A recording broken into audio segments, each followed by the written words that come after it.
Namasté, chers amis, soyez les bienvenus dans cette nouvelle vidéo. Ouais, hey, je me présente, je suis votre ami, tisseur de lumière. On va continuer la vidéo qui a précédé sur l'amour. C'est quoi l'amour?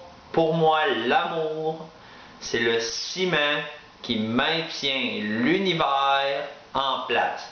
Sans l'amour, on serait perdu. Sans l'amour, on aurait que des guerres, que des conflits, que des choses malsaines.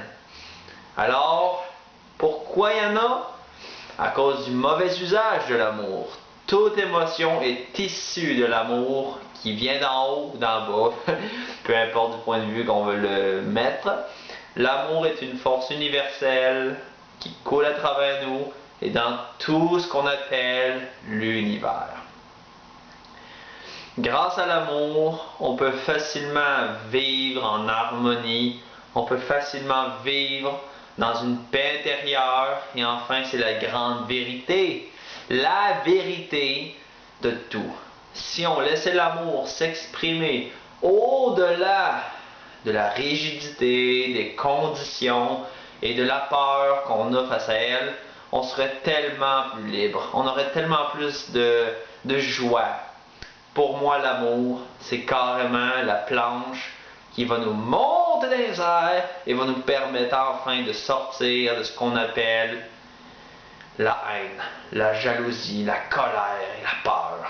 Pour moi, l'amour, c'est carrément notre planche rédemptrice. Pourquoi alors je parle de l'amour comme si c'était pas accompli? Mais ça l'est accompli. Oui, c'est déjà accompli. Bien des gens, on peut parler autant de la religion, mais on parle aussi des scientifiques, on parle de n'importe qui. N'importe qui peut connaître l'amour inconditionnel. Il suffit d'ouvrir les yeux et au lieu de voir les paquets de problèmes qu'on a autour de nous et de se concentrer juste sur ça, essayez d'ouvrir vos yeux sur les belles choses de la vie. Ouais, juste ce petit affaire-là. Même si c'est petit, sachez-le que ces petites affaires-là, il y en a partout autour de nous. Des petits événements joyeux, pleins d'amour désintéressé, inconditionnel et parfait. Cet amour-là, essayez de le trouver. Essayez d'y aller. Laissez l'amour venir à vous comme si c'était la plus belle chose, la plus naturelle qui soit. Pour moi, le seul conseil que je peux vous donner pour ça, oubliez vos masques, oubliez vos querelles intérieures. Laissez juste les choses se faire d'elles-mêmes. Cherchez pas à courir après. C'est pas en courant après l'amour que vous allez le trouver. Et quand je parle d'amour, je parle pas d'avoir un couple, je parle pas non plus d'être seul. Je parle carrément d'un amour sensoriel et pas juste émotionnel. J'ai bien précisé sensoriel. C'est quoi la différence entre émotionnel et sensoriel? L'émotion, c'est ce que vous vivez au niveau des ressensations. Mais quand je parle des sensations elles-mêmes, je parle carrément d'une énergie qui traverse tout votre corps, de haut en bas et de bas en haut. Et ce que ça fait concrètement, c'est que ça vous ferait remonter votre vibration, votre énergie.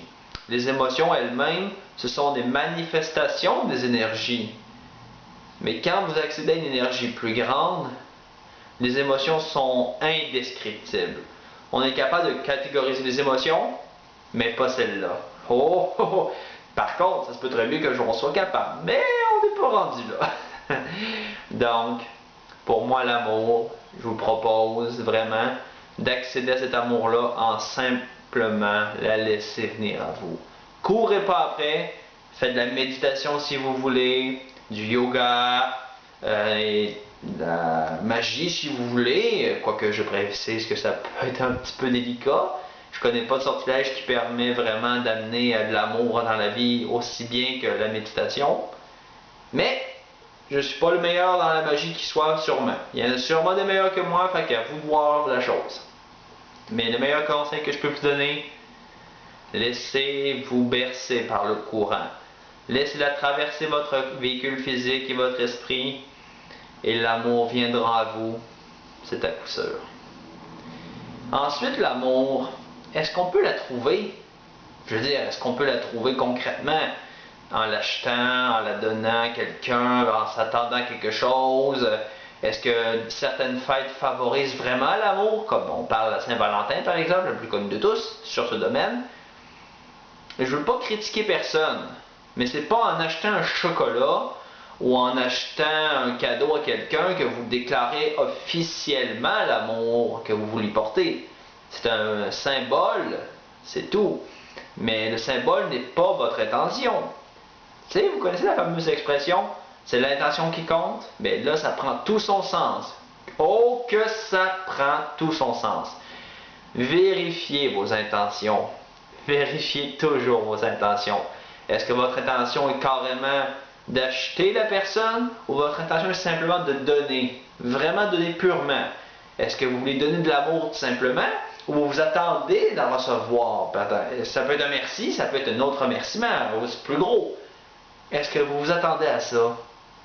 Si c'est le cas, ben, je veux pas être méchant, mais vous vous attendez à quelque chose, c'est pas forcément un amour inconditionnel. C'est de l'amour, oui, mais pas inconditionnel. À vous de vous poser la question, pourquoi vous vous attendez à ça? Ça, je vous laisse réfléchir, je ne débattrai pas là-dessus. Ensuite, pourquoi il y a des gens qui cherchent ça, l'amour, à acheter gens? Ben, ça non plus, je ne mentionnerai pas.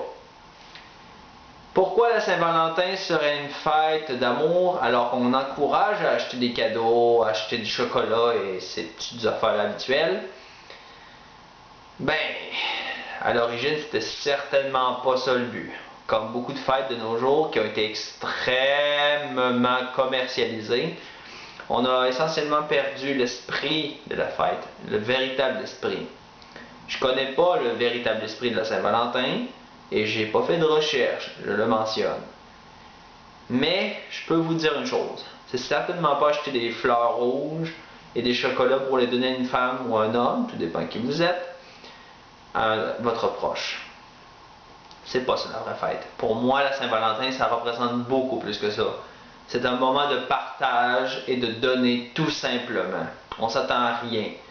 Moi, j'encourage pas forcément les gens à aller acheter un chocolat ou une fleur et à la donner à la personne de leur cœur en espérant que parce que c'est la Saint-Valentin, il va tout de suite tomber dans ses bras. Évidemment, c'est un vieux cliché, mais un cliché qui explique assez bien ce que je veux dire. Quoi qu'il en soit, j'espère que j'ai pas été trop brusque avec vous. Mon but, c'est pas forcément d'être délicat non plus. Mon but, c'est de vous pousser à vous poser les bonnes questions. Et j'espère que ça n'empêchera pas que vous avez apprécié la vidéo. Et j'espère que mon humeur et mon humour ne vous aura pas dérangé. Sur ce, namasté. Je vous bénis dans mon cœur par l'amour, la joie, la paix et la vérité de Dieu. Sur ce, namasté. Au revoir.